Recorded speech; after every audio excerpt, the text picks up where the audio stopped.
మధ్యప్రాచ్యంలో యుద్ధం ప్రపంచ మార్కెట్లను మరోసారి కుదిపేసింది. ప్రపంచంలోనే అతిపెద్ద గ్యాస్ క్షేత్రాలైన ఇరాన్, ఇజ్రాయెల్ దాడులు దేశీయ స్టాక్ మార్కెట్లను కల్లోలం సృష్టించాయి.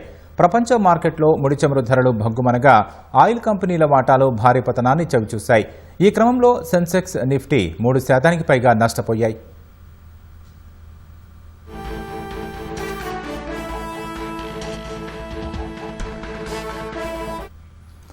పశ్చిమాసియాలో యుద్ధం, చమురు క్షేత్రాలు, గ్యాస్ ఉత్పత్తి కేంద్రాలపై మళ్లిన వేళ ప్రపంచ మార్కెట్లో బ్లడ్ బాత్ను చవిచూశాయి.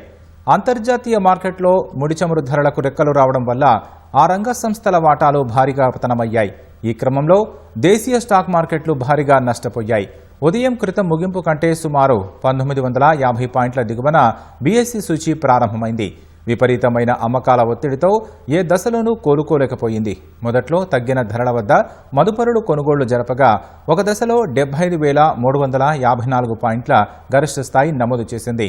అంతర్జాతీయ మార్కెట్లో ముడి చమురు ధరలు అంతకంతకు పెరగడం వల్ల మధ్యాహ్నం తర్వాత తీవ్రమైన అమ్మకాల ఒత్తిడిని ఎదుర్కొంది. బ్రెంట్ క్రూడ్ ఆయిల్ బ్యారెల్ ధర ఒక దశలో 7% మేర పెరిగి $116కు చేరింది. ఫలితంగా ఆయిల్ కంపెనీల వాటాలు భారీగా పతనమయ్యాయి.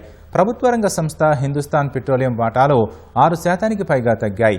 భారత్ పెట్రోలియం షేర్ ధర కూడా 5%కి పైగా క్షీణించింది. ఇండియన్ ఆయిల్ కార్పొరేషన్ షేర్ ధర 3%కి పైగా పతనమైంది.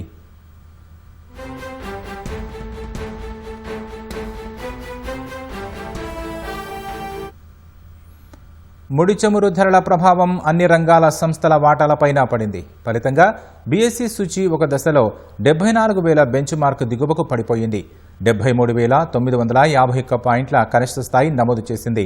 చివరకు కాస్త కోలుకొని 74,207 పాయింట్ల వద్ద స్థిరపడింది. బీఎస్ఈలోని ప్రధాన రంగాలకు చెందిన 30 సంస్థలు నష్టపోయాయి. జాతీయ స్టాక్ ఎక్స్చేంజ్ సూచీ నిఫ్టీ 776 పాయింట్లు తగ్గి 23,002 పాయింట్ల వద్ద ముగిసింది.